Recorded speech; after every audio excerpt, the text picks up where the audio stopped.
Bill Plaschke, Woody Page, Kevin Blackistone, June Lee. Happy New Year? Question mark? Is it too late?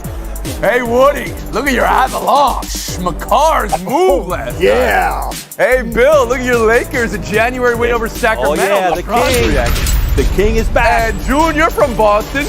We don't have accents, Brian Kelly says. Who knew? Let's go. That's like saying we don't like dunking or we don't like sports. It's absolutely ridiculous. Actually, I don't even hear your accent, though, June. Do you have a Boston? That's beside the point. We talk about MVP and who you got all the time. Have you ever wondered how NFL MVP is selected? It's different than NBA, where you have a first place, second place, third place votes. It's 50-person vote, reporters and analysts chosen independently from the league. One is Hob Arkish, who reports for Pro Football Weekly. And here's what Arkish said on 670 The Score in Chicago. I don't think you can be the biggest jerk in the league and punish your team and your organization and your fan base the way he did and be the most valuable player. Oh, we are told to pick the guy who we think is the most valuable to his team. And I don't think it says anywhere, strictly on the field. I think he's a bad guy, and I don't think a bad guy can be the most valuable guy at the same time. A voter not voting for Aaron Rodgers because that voter deems him to be a jerk. Is this really how it's done? Around the horn, June Lee. It's absolutely ridiculous because these awards should be completely based on a player's performance on the field. It should be nothing to do with the drama that was generated off of it. Obviously, Aaron Rodgers has had a very tumultuous year, but this has been a situation where you can also argue that Aaron Rodgers is not even the MVP because of his stats on the field. I mean, you look at what has happened with Pro Football Focus's wins above replacement. Rodgers is third behind Tom Brady and Joe Burrow. But you go back to all this, I think it's emblematic of a larger thing that happens in media where character and how a player's relationship with the media is often impacting the way that media rewards players with awards and Hall of Fame candidacies as a whole. Your people, Kevin Blackistone. You're a professor of journalism at the University of Maryland. What is this? Well, what this is a journalist has become part of the news cycle. And this is one of the problems when you have us involved in making these selections for these types of awards. I will say this in his defense. There are no rules. There is no criteria for this very rule. So if you want to say you don't like the way you perceive someone to be, and that's a reason for you not to vote for them, you can do that. If you like somebody's hair because it's blue and you want to vote for them for MVP, you can do that. It is ridiculous on the face of it. There has to be some rules, Kevin. There are no rules. There are no rules for this particular award, and that is part of the problem. The NFL can quickly fix this and say you have to pay attention only to the product on the field. And if you do that, then the MVP is going to go to Aaron Rodgers, I do believe. I think he's the most valuable player. And to call him a bad guy or a jerk, the only thing we know about Aaron Rodgers this past year is that he was dishonest about his vaccination, which is a mark against him. Does that make him a bad guy? I don't think so. Dishonest to media when asked about it. Right. I mean, the NFL and the Packers knew all along. Let's bring in Woody Page here. You voted for many awards for the NFL in the past, the Hall of Fame being one of them. How do you hear it when a voter says that guy's a jerk? Does that happen in the room, Woody? Yes, I remember distinctly that a punter, Ray Guy, who was the greatest punter of all time up until that year, that he was up for selection, and a guy in the room said, "I'll never vote for a punter, plus he's a jerk." And I went, really? Why should we be voting? Kevin Blackistone doesn't know this, but about 10 years ago, Kevin said, "I'm not going to vote for any of these things anymore." And I said, he's right. Sports writers, and I'm sure the viewers will agree with us, shouldn't be voting for anything. Guess what, viewers? You as fans shouldn't be voting either. I don't think it should be players. I think there should be a minister of sports, one person, who votes for everything. Heisman Trophy, everything. Put it in one person's hands. So when people are upset, are you serious, or you go got to jokes? that person. I'm having a hard time following this. I'll bring in Bill Plaschke. Bill, do you still vote? I know Kevin has recused himself from voting 10 years ago. Woody has voted up very recently. Bill, do you still vote?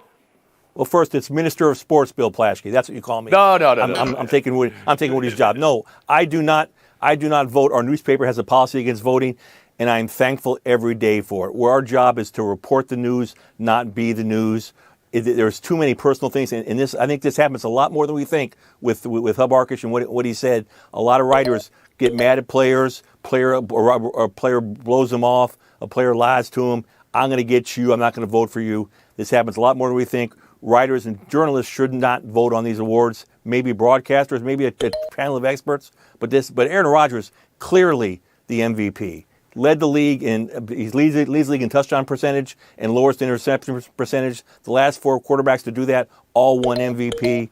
He's the best player at the most important position for the best team in the league. He's the MVP, but the writers shouldn't vote. Kevin, I want to go back to you because you Absolutely said there are no rules on this vote. The vagaries here and what the word valuable means has always been a debate in all these awards. But, I mean, just to extend it, Major League Baseball and the Hall of Fame voting has a character clause. And sometimes, well, reporters will then conflate that and put it on this sport. But the NFL has to make a statement on that, don't they? You would think so, but, there's a big difference between being enshrined in a Hall of Fame, right, for perpetuity, as opposed to just getting an award for the performance in one particular season. And to your point, going into all of this, that's what Mr. Arkush should understand. And that's why this is really a bogus kind of argument that he's made, because it's really in the spirit of this particular award is about what you do during the season on the field. That's where Woody Page. That's why I say we don't even know what the definition of most valuable player is. Can't decide on that. And so you may think I'm trying to be funny, but I'm not, Tony. I'm saying that this is all wrong. Take the sports writers out of it. Take the fans out of it. Bill brought it up. Pick a blue plate panel that really picks everything. I genuinely believe that. And Bill Plaschke.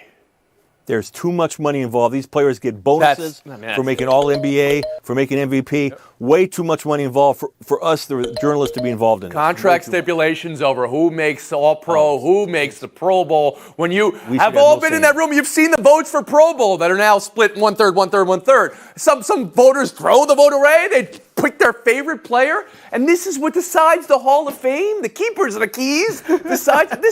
It's lunacy.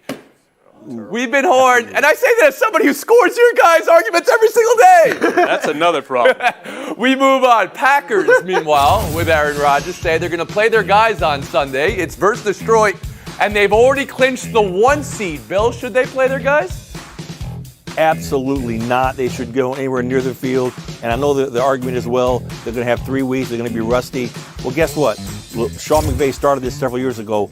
A lot of players don't play at all in the preseason. They don't set foot on the field to the regular season, and it works. I mean, maybe they'll be slow for the first series of the playoffs, but that's it.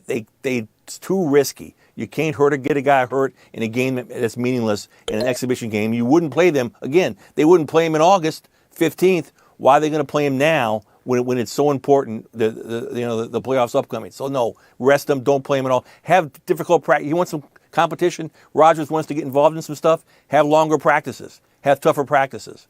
Don't let him play. Woody? Well, you're not allowed, Bill, by the NFL agreement with the Players Association to have longer practices, so you can't do that. I thought have an inter-squad game that's touch if you want to on days that you're practicing or not preparing for the next game.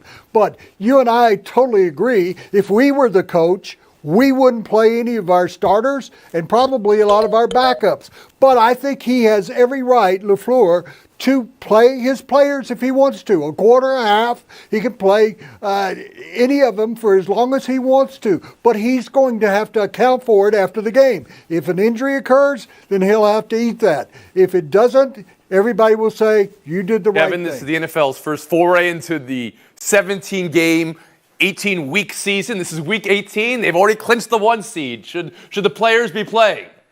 Absolutely not, because what you just said is what they're about to partake in is an exhibition game. It means absolutely nothing. And the last exhibition game, preseason game, as the NFL likes to call it now, of the year, you never play your starters. So you know what? And with the biggest story in the NFL this season being how many guys can't make the team, can't play because of COVID, on top of those who are on the injured reserve list. You do not let these guys get on the field. In fact, I would sequester them in that hotel across from Lambeau Field, just so they stay safe away from this Omicron that's going around. Keep them safe. Just to throw man, an extra uninjured. wrinkle in here, though, and it's the same thing we just said in the last discussion, June. There could be contract stipulations for players to be on the field this week. But with the 1 seed already clinched, should Green Bay be playing their starters against Detroit? Yeah, especially considering how much practice pressure has been on the Packers this year to win because it's the last season, supposedly, of Aaron Rodgers being in Green Bay. They shouldn't be playing these guys, especially because it's the Detroit Lions and there's no stakes at all. I think back to 2010 when Wes Welker tore his ACL and Tom Brady didn't have one of his best receivers in the playoffs after that. That's something that could easily happen with Aaron Rodgers, and the Packers need to win in this window right now, given the fact that they don't know if they're going to have their quarterback beyond this season. There's no reason to risk anything as they move into the playoffs. That's where the 2 seed in the conference, with him only for road games as he remains unvaccinated and can't play in New York per city mandate. Bill Plaschke, what are you buying? What are you selling from Kyrie Irving tonight and these Nets with Irving playing half games? I think this is big. I think this is going to be like a midseason trade acquisition, a jolt of energy into a team that's been struggling. It'll be fewer minutes, more rest for Durant and for Harden. Their offense will run much better. 55% they're shooting off his assist. I think, and they are 11-3 when the three have played together the last 2 years. They win when they're together. They're going to take the top seed in the East as long as he stays healthy. So they're the top seed in the East. You say they're struggling. The guy who covers the Lakers, 20-19, saying 23-12. Well, other teams is can struggle. struggling. All right, Woody Page, how about you? The oddity.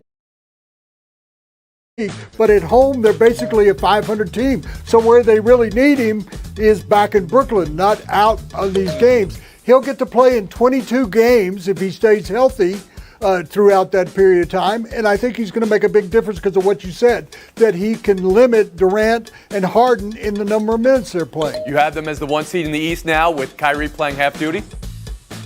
Yes. Thank you for the thought-out answer. Kevin Blackistone, how about you?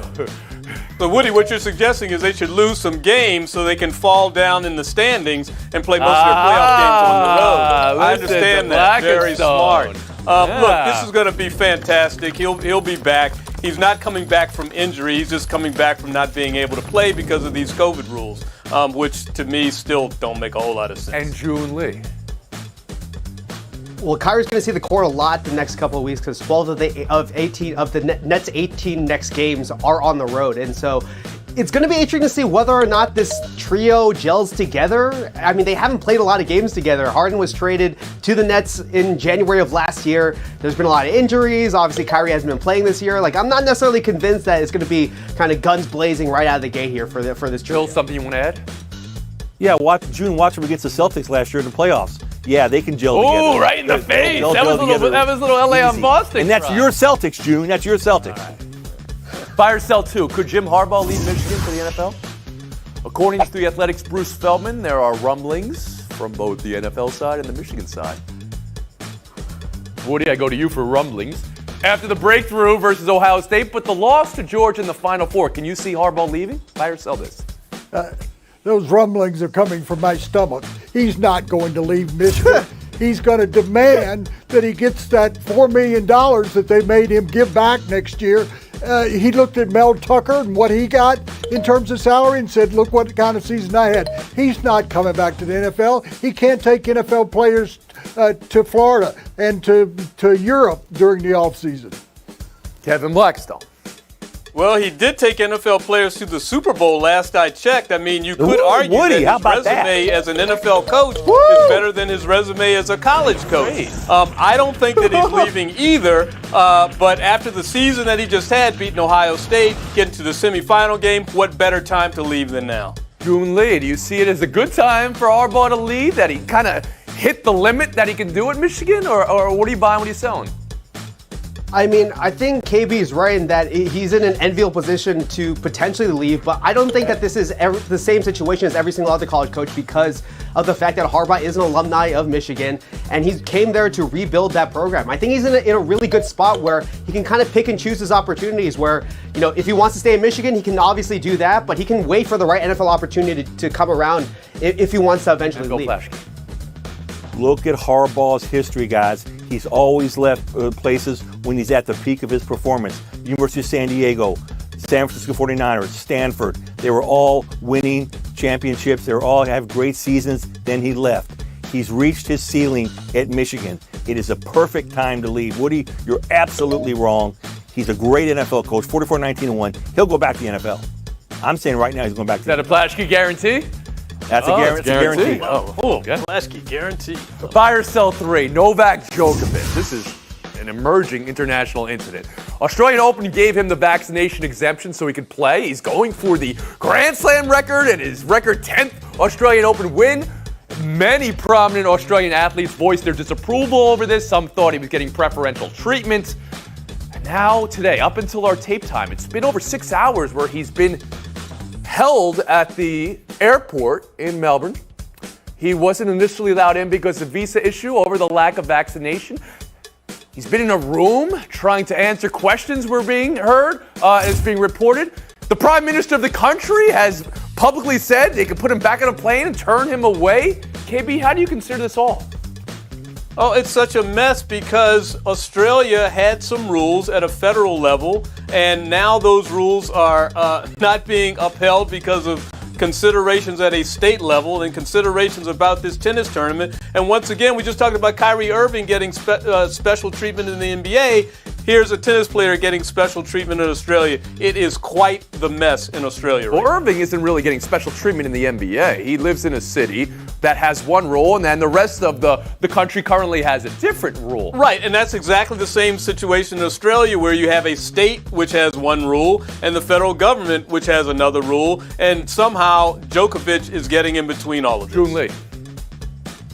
Well, I think this is even messier than the Kyrie Irving situation, given the fact that the Prime Minister of Australia has had to chime in on this and has had to use their political power to weigh in on what's going to happen with Djokovic. I mean, Melbourne, more than any other city in the world, has spent more time in lockdown. They've been in lockdown 6 different times, and so this is such a complicated, messy situation, and I totally understand the hesitancy from Australians of allowing Novak Djokovic to have the exemption to come in and play there. Plaschke. Can you imagine the terrible look it would be for the Australian government to allow an unvaccinated person of such high profile to come into the country under these conditions, send him home? I got no time for him. He didn't get his vaccination. Go home. You question the exemption he was received then by the Absolutely. Australian Open because there are people who have exemptions. Woody Page, you? I think that what's being left out of all of this is it's a shame that a guy that's in a position to have the all-time major victories will not be able to A, play, but B, if he is able to play, he's going to be treated with a lack of respect by all the people going to the games.